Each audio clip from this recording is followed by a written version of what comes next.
Bueno, entonces, ¿cuántos tipos de catéteres conocen? Si los tuviéramos que clasificar. ¿Tienen una idea de cómo los podemos clasificar a los catéteres? ¿Vos considerás catéter todo lo que es una sonda nasogástrica? Un Catéter endovenoso. vesical? Vamos a hablar de catéteres endovenosos. ¿Y endovenoso? Para administración de parenteral, de plan, de medicación, antibióticos, sedación. Tenemos dos tipos, de corta permanencia y de larga permanencia. ¿Sí? De corta permanencia tenemos, obviamente, las vías periféricas, pero tenemos también los catéteres venosos centrales, los de hemodiálisis, que es un catéter de vía central, solo que de mayor calibre, los catéteres de Schwann-Ganz y los catéteres de PIC, los de inserción percutánea y localización central. ¿Sí? Y los de larga permanencia, entre ellos tenemos el implantable y el semi-implantable o catéter tipo Hickman. Sí, que son los bolsillitos. El bolsillito con el polo de titanio es el implantable que va debajo de la piel y el semi-implantable es el que queda con el conector colgando. Como si fuera una vía central.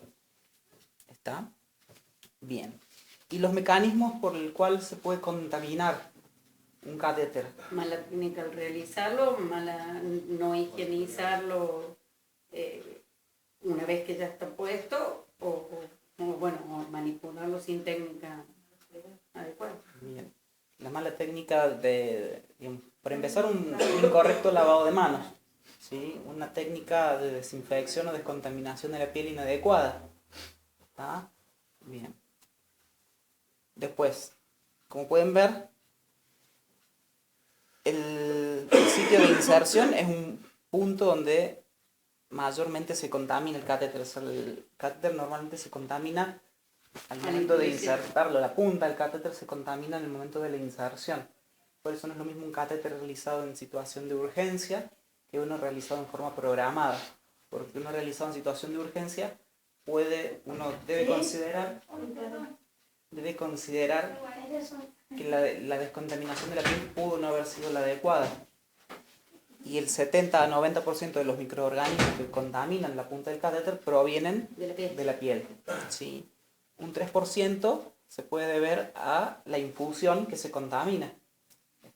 Normalmente, ustedes, si prestan atención, van a ver que muchas veces las enfermeras abren un sachet y lo dejan abierto y de ahí van tomando, por ejemplo, para hacer las expansiones, y con un mismo sachet a lo mejor le hacen expansiones a 2 o 3 pacientes. Ese es un foco de contaminación del sachet de infusión. Otro punto es la zona de la conexión, donde se conecta el conector del catéter a la llave de 3 vías, a los perfus. El manipuleo de esa zona, ya sea al momento de realizar la vía o durante el manipuleo diario, es otro lugar, otra zona, otro momento que se transforma en una puerta de entrada para gérmenes y es otro foco de contaminación del catéter. Y otro foco menos probable, pero que también puede ocurrir, es la diseminación hematógena desde otro punto. Es decir, hay una siembra hematógena, hay una bacteriemia que me contamina el catéter y se deposita el germen en el catéter. Bien, en cuanto a la colocación del catéter, la modificación de la superficie, esto implica la colonización y la formación de biofilm. Ya vamos a hablar un poquito de lo que es el biofilm, pero ¿a qué se refiere con la modificación de la superficie?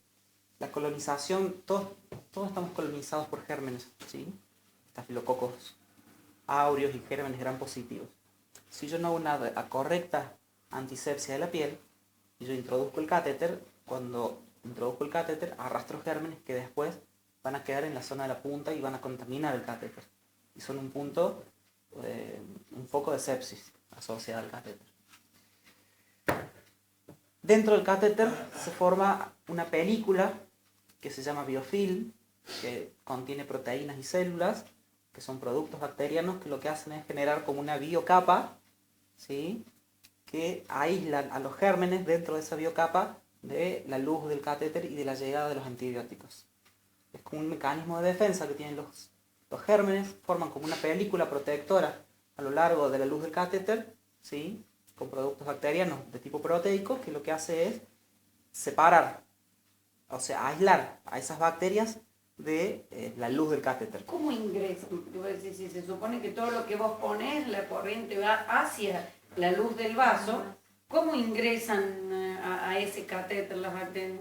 Y bueno, cuando vos haces la punción, acuérdate que las bacterias tienen pilis, tienen diferentes... O sea, se supone que vos ya las metiste adentro del catéter al poner... Al momento de inserción vos generaste un arrastre de bacterias que quedaron dentro de la luz. Bien. Acuérdate que vos tenés que perforar la piel Sí. y después introducís el catéter. Claro. Ese es el principal momento de contaminación del catéter, el momento de colocación. Después está todo lo que es el manejo diario del catéter. Uh-huh. El tema es que esto, yo te digo, una vez que se introducen las bacterias, ya ese biofilm producen un biofilm, es decir, una biopelícula, una biocapa que contiene productos proteicos propios del metabolismo celular de la bacteria, que lo que hace es generar como un mecanismo de aislamiento, entonces el antibiótico no puede llegar. Entonces eso hace que se perpetúe la infección asociada al catéter. Bien. Todos los catéteres que superen el umbral de tiempo, más de 48, 72 horas, ¿sí? Es un catéter que mientras más tiempo permanezca en el paciente, más posibilidades tienes de infectarse y generar una sepsis asociada al catéter. Y uno debería centrar cuánto es lo que se aconseja. Mira, no se aconseja, te puedo decir que no se aconseja el recambio programado, es decir, cada 7 días cambiar el catéter. Porque lo que pasa es que tenés que sacar los puntos, hacer una nueva vía. Eso implica una nueva vía. Lo que se hace es cuidar el catéter. Todas las bundles de mantenimiento del catéter se aplican para justamente evitar esto de tener que recambiarlo cada cierto periodo de tiempo. Calcular que tener un chico internado 2 o 3 meses que por ahí necesita antibióticos, termina perdiendo... Sí. Normalmente con 14 días uno ya se... Con 7 días uno si ya no necesita el catéter, uno ya se plantea el sacarlo. Te podés extender hasta 14 días. Y ya si lo vas a necesitar más de 14 tenés que hacer otro. Si ya te vas a... bueno, ahí en ese caso te puedes plantear un recambio de vía, te puedes plantear una percutánea, depende para qué lo vas a usar. Si es un paciente que hubiera quimioterapia crónica, sí, te conviene un semi-implantable. Ya ahí te planteas un tipo de catéter de permanencia prolongada. Seguro. Si es un catéter que vos lo vas a usar por un periodo de tiempo breve, 7 a 14 días, vos podés plantearte una vía central y cuidar al máximo ese catéter para no tener que sacarlo antes o no tener una sepsia asociada al catéter. ¿Sí? Pero sí, bueno, uno tiene que ver qué es lo que va a pasar después con ese paciente. ¿A dónde vamos a llegar? Porque la vía central es para un momento. Es decir, yo tengo un paciente, suponete, un shock séptico, que necesito ponerle inotrópico, no lo puedo pasar por vía periférica, necesito pasarlo por vía central, necesito pasar volúmenes, drogas en infusión, entonces vos vas a necesitar un catéter. No voy a monitorizar TLC, pero bueno, vos todos los días le tenés que preguntar, ¿este paciente necesita la ventilación mecánica? ¿Necesita el catéter venoso? ¿Necesita el catéter arterial? ¿Necesita la sonda vesical? Todos los días vos tenés que repetirte ese planteo y tratar de responder esa pregunta.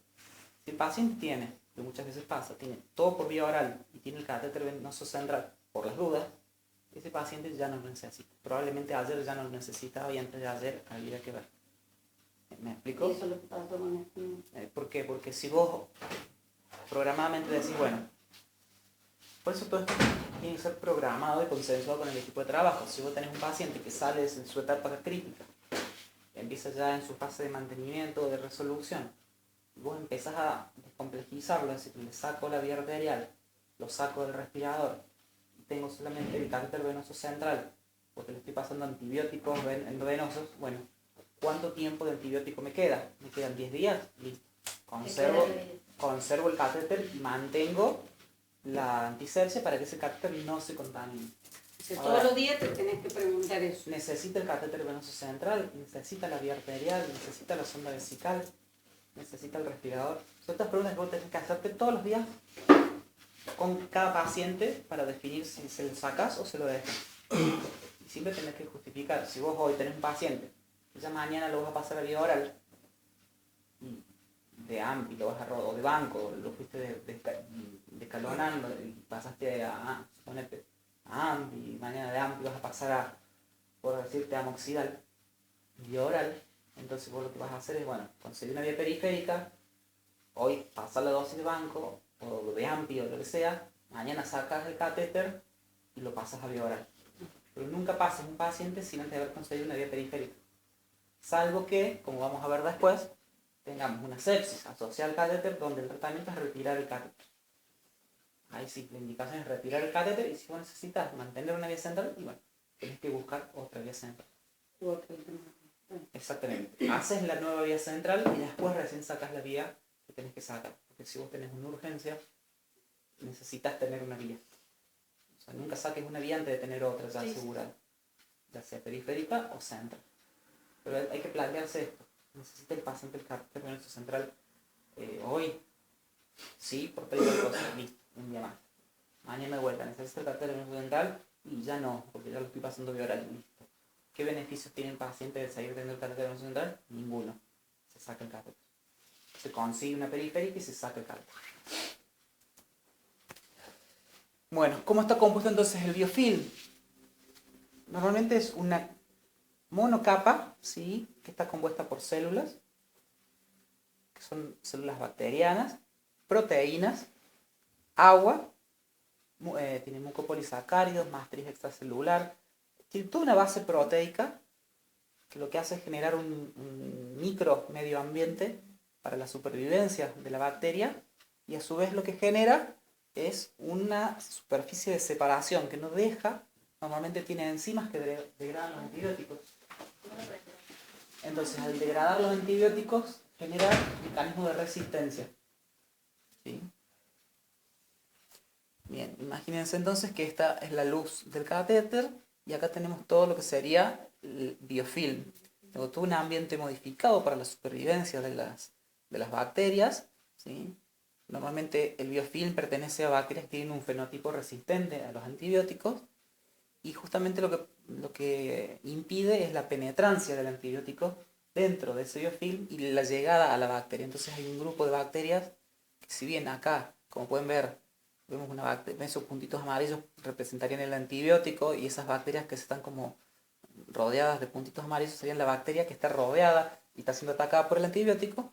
Dentro del biofilm tengo bacterias que están en crecimiento y que en su fase estacionaria no están siendo atacadas por el antibiótico. Ni lo van a hacer. Ni lo van a hacer porque normalmente este biofilm tiene enzimas, carbapenemasas, etcétera, que degradan al antibiótico. Es un mecanismo de resistencia. Bien. Entonces, en lo que es la infección asociada al catéter tenemos múltiples factores de riesgo. Hablábamos recién de lo que es el tiempo de colocación del catéter, ¿sí? La permanencia del catéter en el paciente. A más días, mayor posibilidad de contaminación. La experiencia del operador, ¿sí? Si no hace un manejo adecuado del catéter, si no se acata lo que son las bandas de manejo del catéter venoso central. Operar el catéter con guantes y con gasas, descontaminar con alcohol la zona de la válvula, todos esos pequeños detalles. Bueno, las edades extremas también son factores de riesgo, los inmunosuprimidos, la nutrición parenteral, todo lo que hace al mantenimiento y uso del catéter, la enfermedad de base, la colocación en situación de urgencia, que muchas veces no da tiempo a hacer un adecuado campo y antisepsia de la zona de inserción y se hace en condiciones rápidas, ¿sí? No se respetan los tiempos. Pero van a ver que está remarcado lo que es el sitio de colocación. ¿Por qué? El sitio de colocación, sobre todo los adultos, hacen mucho hincapié en lo que es vía femoral con vías altas. Los adultos tienen mucha trombosis, mucha infección asociada a lo que es vía femoral en comparación con pediatría, aunque en pediatría se ve también, como vamos a ver, mayor incidencia de trombosis a nivel femoral y de complicaciones infecciosas a nivel femoral cuando uno lo compara con una subclavia o una vía yugular, una vía alta. Sí, hay mayor tendencia a la trombosis y hay mayor incidencia de infecciones. Bueno, ¿y cómo hacemos el diagnóstico de infección del catéter o sepsis asociada al catéter? Si no tenés ningún otro foco y tenés de repente un paciente que no está recibiendo antibióticos, sí, pero tiene una vía central y de repente comienza con fiebre. No necesariamente puede ser que sea feo el lugar de inserción del catéter, sino que puede pasar que no tenés ningún otro foco y el paciente empieza con fiebre. Y a veces simplemente retirando el catéter puedes tener dos opciones, o que con eso desaparezca el cuadro, o que ya la sepsis esté instalada y entonces no sea la solución. Bueno. ¿Hay una opinión distinta? O sea, ¿mantienen con el demo y con el retro o la punta? Esa es ¿Y tu diagnóstico de sospecha? Ah, Entonces el diagnóstico de sospecha lo hacemos con fiebre y un catéter venoso central que lleva más de 48 horas de insertado, ¿sí? Con eso nosotros hacemos la sospecha de infección asociada al catéter. Siempre y cuando no tengas otro foco, porque yo tengo una neumonía, Por si el supuesto. respirador, No, no debería buscar. Por supuesto que es Además, así. nosotros tuvimos un paciente que nos vino el botón de catéter negativo, el hemo y el retrohemo negativo, y se sacó el catéter y se acabó la fiebre y no hubo otro foco. Muchas veces actúan como cuerpo extraño. Generan una respuesta inflamatoria sin haber necesariamente una infección asociada al catéter. Pero si ustedes tienen fiebre, un catéter que lleva más de 48 horas, y ven el sitio de inserción rojo, el bolsillo del catéter implantable está rojo, o tienen un catéter de inserción percutánea y ven el recorrido del túnel subcutáneo, la tunelitis que se le llama, lo ven rojo. Nos pasó con Cortés, ¿te acordás? Cuando la Nati Varela le fue a curar el sitio del coso, salió pus directamente. Claro. Esa Exacto. punta de catéter vino negada. Bien, eso puede ser. No era Cortés, era Menteres. Pero me saqué, no fue la que, no, era Cortés La de por abajo. Me parece. La de abajo, creo que Y en se ese le caso, hicieron subclave. en ese caso se toma, se aspira la muestra que sale con una jeringa, se aspira la muestra y se manda a cultivar. Luego ahí tenés una, si no se hisopa, se aspira, ¿sí? Y se manda esa muestra a cultivar. Con una jeringa de tuberculina, una jeringa pequeña, se aspira una cantidad de la muestra y se manda con la jeringa, se lo manda a cultivar. Y ahí te van a decir qué es lo que tenés ahí. Si es necrosis lipoidea, Y lo más probable es que haya sido Que eso, muchas veces porque parece la punta de catéter vino negativa. o es realmente pus. ¿Tá? Pero bueno, estos son los signos y síntomas locales, que si yo los sumo a la fiebre y al catéter, la presencia del catéter, ya voy como sumando puntos para infección asociada al catéter. Entonces tenemos signos y síntomas locales, pero también tengo signos y síntomas sistémicos. Fiebre, sin otro foco aparente, como bien decías recién, clínica de shock séptico, tromboflebitis, complicaciones embólicas, por ejemplo los trombos sépticos, ¿sí? No hay, como decirlo de esta manera, no hay una clínica específica, ¿sí? Sino que responde a un cuadro de sepsis o de shock. No hay algo que yo diga específico. Vos vas sumando síntomas sistémicos y síntomas locales, ¿tá? Por ahí tenés los sistémicos y no tenés los locales. Entonces uno tiene que estar atento a decir, bueno, no tengo nada en la placa, no tengo nada a nivel de otro foco, tengo que sospechar que es la gripe. Bueno, y cultivos. ¿Cuándo hacemos los cultivos? Cuando se sospecha la infección asociada al catéter y no de rutina, eso lo quería decir. No hago un cultivo, saco el catéter y cultivo la punta, porque sí, porque para ver, no. ¿Tá? ¿Qué debo hacer? ¿Qué muestras debo tomar del catéter para descartar sepsis asociada al catéter o no? El retrohemo. Bien, ¿y qué más? Y la punta del catéter, una vez que lo retiro. Si lo retiras y si no lo retiras, Y el hemo, pero el hemo no va a ser del catéter. bien, a Lo que ver, pasa es que el retrohemo es un hemo hecho en el catéter. bien. Y si le hago un Y hemo si le haces un natural, retrohemo, ¿para qué le vas a cultivar la punta? Si vos le estás sacando un hemo del catéter, ¿tiene sentido cultivarle la punta? Si lo vas a sacar. no sé. Bien. Uno se puede plantear lo siguiente. Sepsis asociada a catéter, dejo el catéter, saco el catéter. Si yo voy a dejar el catéter, ¿sí? Tengo que hacer primero un hemo periférico. Porque no puedo yo tomar una muestra del catéter, remover, generar bacteriemia Y después hacer el y hemo. después hacer el hemo. Primero siempre se hace el hemo cultivo periférico por punción. Dentro de los 15 minutos a media hora se hace la toma del catéter central. Y se debe tomar un retrohemo de cada lumen que tiene el catéter. Porque puedo tener contaminado un lumen y otro no. Entonces de nada sirve tomar una sola muestra de un solo lumen, porque a lo mejor el que está contaminado es el otro. Salvo que, bueno, la vía no tenga retorno. Pero si no, tengo que tomar un retrohemo de cada lumen Y del si no catéter. tiene retorno, ¿qué hago? ¿Lo tengo que sacar? Se saca el hemo y se saca el retrohemo del lado que tenés retorno. No te queda otra. Haces eso y ves que te viene. ¿Está? Si te vienen negativos, vos ahí sospechando no hacerse el catéter, la única opción que te queda es sacar el catéter, remover el catéter. Bien, puedo tener dos situaciones, un paciente grave con un catéter transitorio, donde yo tengo que remover el catéter, o un paciente estable con un catéter permanente, donde yo decido salvar ese catéter. ¿Sí? Porque el paciente no tiene clínica de shock, no está hemodinámicamente descompensado, entonces ese catéter se puede llegar a salvar. Ya vamos a ver cómo. Las otras combinaciones, es decir, si yo tengo un paciente grave con un paciente estable con un catéter transitorio, y bueno, yo puedo decidir si lo saco o no lo saco. Las situaciones intermedias uno las puede contemplar. Bien, cultivamos el catéter. ¿Qué parte del catéter entonces cultivamos al retirarlo? Si yo retiro el catéter, ¿qué hago primero? ¿Cultivo la punta y después hago el hemo? ¿O hago el hemo y después cultivo la punta? ¿El hemo o el retrohemo? Y vos por eso yo pregunto. Punta. No. Si vos le haces retrohemo, ¿para qué lo vas a cultivar la punta? ¿Me explico a dónde quiero llegar? No. Si vos vas a retirar el catéter, Vos vas a retirar el catéter, si vos vas a retirar el catéter, no haces retrohemo y no cultivas haces la punta. retrohemo, haces hemo periférico, Y cultivo retiro y cultivo la Ah, punta. acá, ahora sí. Si yo no lo voy a retirar, hago hemo periférico y retrohemo. Exactamente. Perfecto. ¿Está? Sí, sí, sí. O sea, no hago todo junto, Está. porque amarro la cancha. O sea, yo necesito tener tiempos y necesito saber si hablo de punta de catéter o de retrohemo. ¿Está?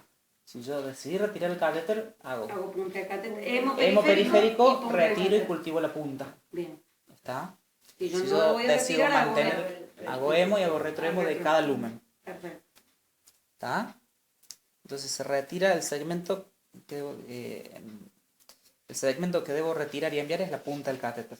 Si yo lo voy a retirar. Bien, si yo retiro el catéter, me van a informar cuántas colonias hay. ¿Sí? Tengo dos métodos, uno semi-cuantitativo, que es la técnica de Mackie, que es la que se hace por elección, y tengo otro método que es el cuantitativo, que se llama técnica de sonificación o método del Vortex, donde cambia la cantidad de colonias que me van a informar en cada uno. Normalmente se hace la técnica de Mackie, y si tengo más de 15 unidades formadoras de colonias, ¿sí? Eso me habla de que el método es positivo, que es sensible y que tengo gérmenes en cantidad suficiente como decir tengo esta infección está asociada al catéter. Más de 15 unidades formadoras de colonias. Bueno, la técnica de Mackie consiste en tomar la punta del catéter, se siembra estos 3 a 5 centímetros de la punta en una placa de cultivo, y si me informa más de 15 unidades formadoras de colonia, significa que hay colonización de la punta del catéter. Tiene una tasa de falsos negativos de alrededor del 15%. El método cuantitativo para la punta del catéter, que es la otra técnica, se diluye en 1 mililitro de solución fisiológica, y acá la unidad cambia. Tengo que tener más de 10 a la 2 unidades formadoras de colonias para considerarlo colonización asociada al catéter. Este es más sensible y bastante específico.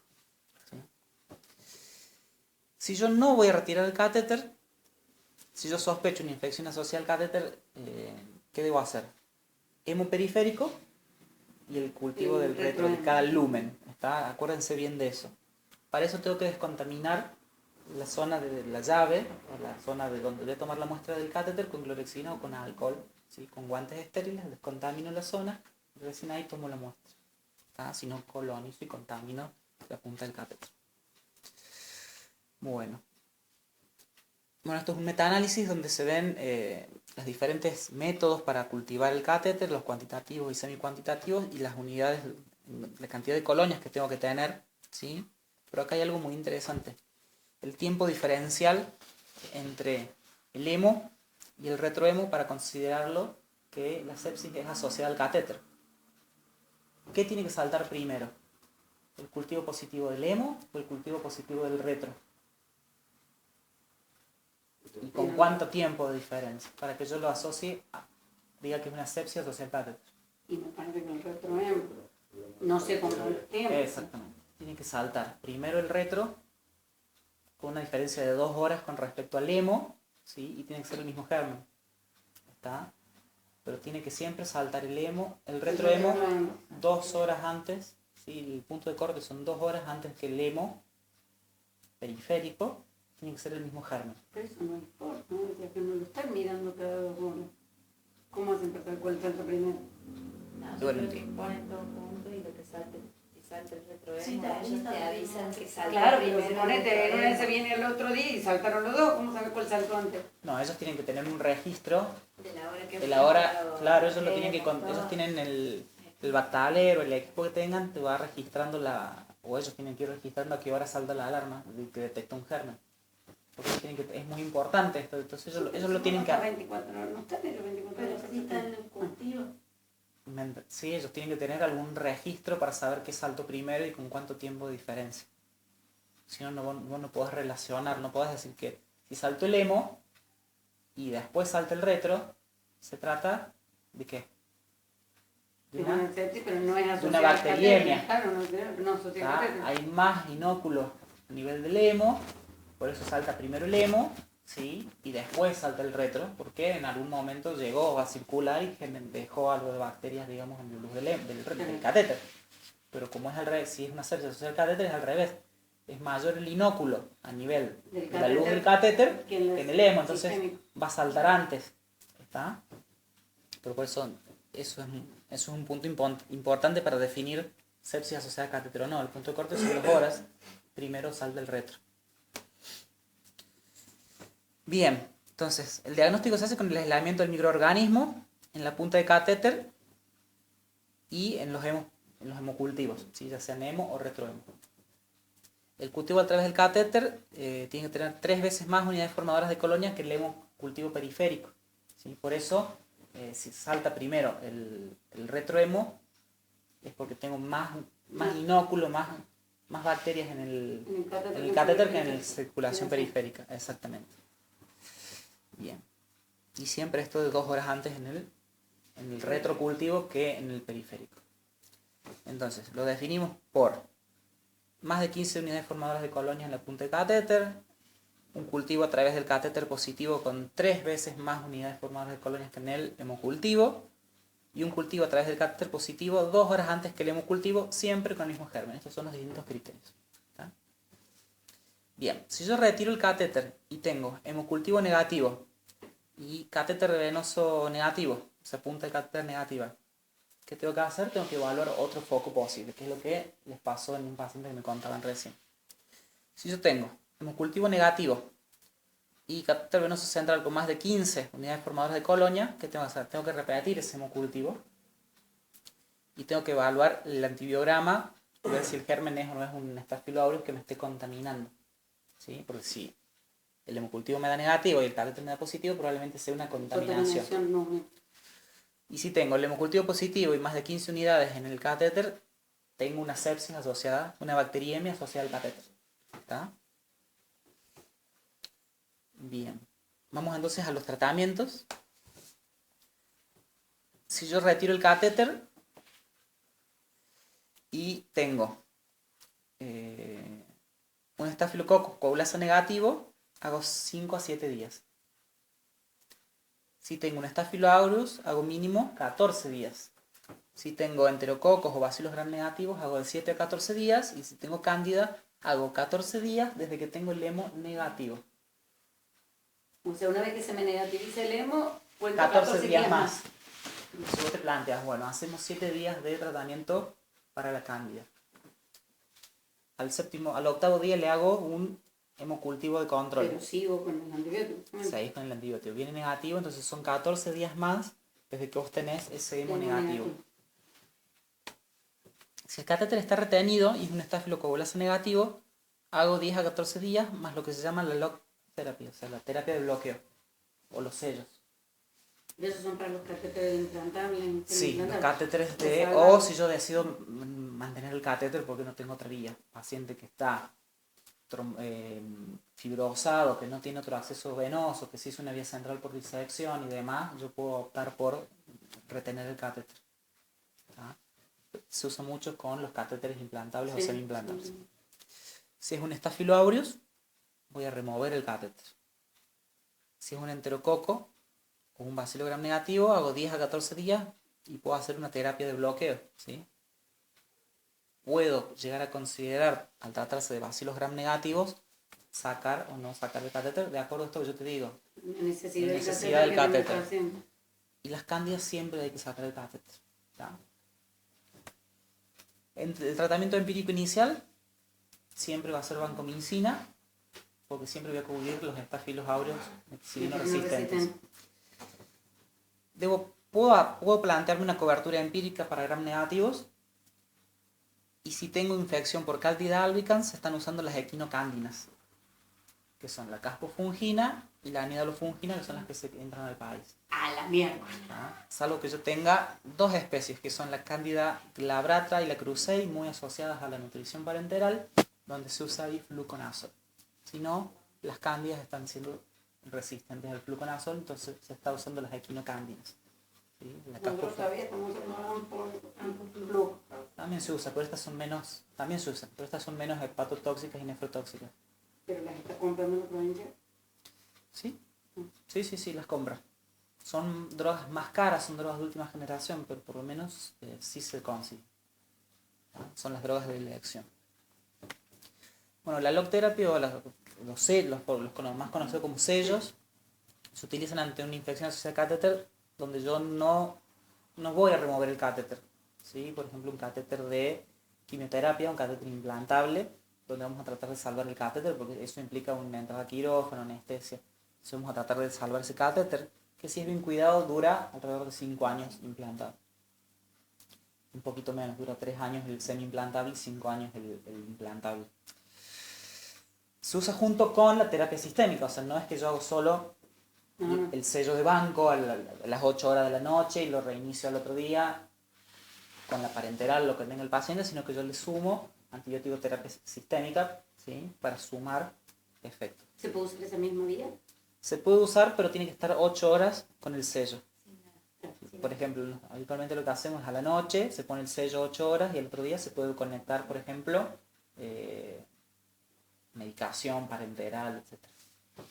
Se ciclan. Cuando no hay una parenteral, se la cicla la parenteral, cosa que descanse a la noche, se pone el sello y el otro día a las 8 de la mañana reinicia la parenteral. Bueno, el intervalo entre dosis no debe ser mayor a 48 horas. Normalmente se hace cada 24 horas y se dejan de 6 a 8 horas. ¿Está? Bueno, estas son las drogas que se utilizan: vancomicina, ceftazidima, cefazolina. Van a ver que es muy común el sello de banco. ¿Cuándo puedo conservar el catéter? ¿Cuándo no remover el catéter? Cuando el paciente necesita el catéter venoso y es difícil de reemplazar. Cuando la vía tiene menos de 48 horas y fue colocada en condiciones adecuadas, no fue colocada en situación de urgencia, con una buena antisepsia en el sitio de punción. Cuando no hay una complicación local, cuando no hay complicaciones sistémicas, cuando no hay una clínica de shock séptico, ¿sí? Bueno, esto de las válvulas es más que nada para adultos, pero bueno, puedo tener un paciente pediátrico con una válvula de reemplazo cardíaco, ¿sí? Si tengo hemocultivos negativos a las 48 y a las 72 horas, o si los microorganismos son fácilmente tratables. Esas son las situaciones en las que yo no tengo necesidad de sacar el catéter. Si tengo una cándida, no me queda otra. No, si no son resistentes. Bien, los estafilocoagulasos negativos, si se retira el catéter, hago terapia antibiótica de 5 a 7 días. Si se conserva, hago 10 a 14 días junto con los sellos. Y si es un Staphylococcus lugdunensis, se debería manejar como un Staphylo aureus. O sea, se retira el catéter. Sí, nosotros en pediatría no tenemos tanto de lugdunensis, tenemos más aureus. Esto es un poquito más de hecho, de no lo adultos. voy escuchando nombrar en mi vida. Bien, ¿cuándo sí remover el catéter? Cuando hay tunelitis o infección del bolsillo, Cuando tengo una complicación sistémica como una endocarditis, el paciente tiene clínica de insuficiencia cardíaca, tiene un ecocardio con vegetaciones, ¿sí? O tengo focos profundos en fondo de ojo, en ecografía abdominal, son indicaciones de remover el catéter, la flebitis, la flebitis. La clínica de shock séptico, la mala evolución luego de 48 horas con un tratamiento adecuado, ¿sí? Con sensibilidad al germen y demás, yo me debo plantear retirar el catéter. O microorganismos que se asocian a mala evolución, el Staphylococcus MTR, la Pseudomonas aeruginosa, los Acinetobacter, ¿sí? Son todos gérmenes BLE, la mayoría de los Acinetobacter, las Stenotrophomonas, las Cándidas, ¿sí? ¿Cuándo busco complicaciones? Cuando tengo endocarditis, tromboflebitis, endoftalmitis o abscesos a distancia. Tengo que pensarlo y tengo que ir a buscarlo, ¿sí? Examen de fondo de ojo, ecografía abdominal, ¿sí? Ecografía transesofágica si estoy sospechando una candidiasis o una endoscopía transesofágica. Perdón, es endoscopia, no ecografía, endoscopia transesofágica si yo estoy pensando que hay un muguet y que hay contaminación con cándidas intraesofágicas, entonces tengo que pensarlo y tengo que ir a buscar el foco. Y básicamente eso es lo más importante.